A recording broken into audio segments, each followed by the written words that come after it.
Our hemodynamics lecture will then continue with venous hemodynamics. So when veins are acting normally, they are considered a low pressure system. They're kind of stretchy and they only partially fill, therefore they're partially expanded, and they actually have really low resistance. So some of these terms that we just went over may sound familiar to a certain law you just read about. With low resistance, we're going to see an increase in size to retain that low resistance system in times of increased flow. So when our veins are acting normal, they kind of keep at this very partially filled type state just for normal everyday taking blood back to the heart functioning.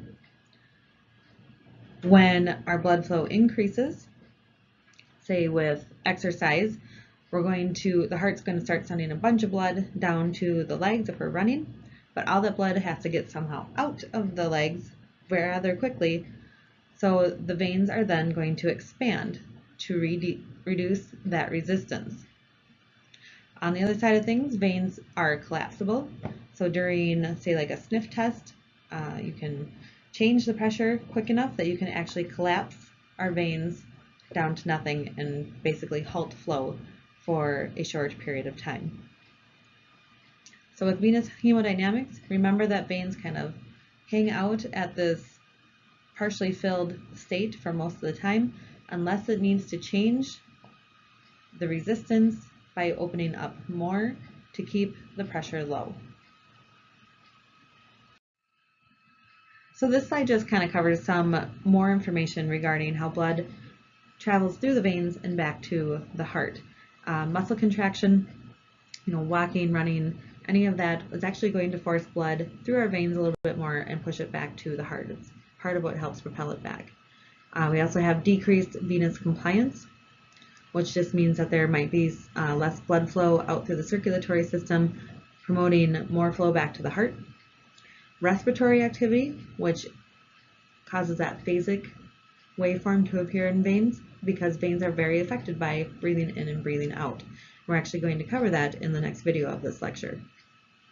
Vena cava compression, we can have outside factors compressing down on that vena cava. Cardiac, you guys do a little quick sniff in, and that we expect to see the vena cava collapse on itself because of that, because of pressures that we're creating within the thorax. So that changes how blood returns to the heart. And then also gravity, which is really the bulk of our next hydrostatic pressure lecture. You're not responsible for anything on this slide, just gives you some more information of how outside factors affect our veins. All right, so that was a super quick lecture. Just goes over the real basics of venous hemodynamics, really going back to some of the laws that we just learned about and how that affects blood return through different shaped vessels. So number one, veins have a mechanism that allows them to expand to reduce resistance. What law is this following?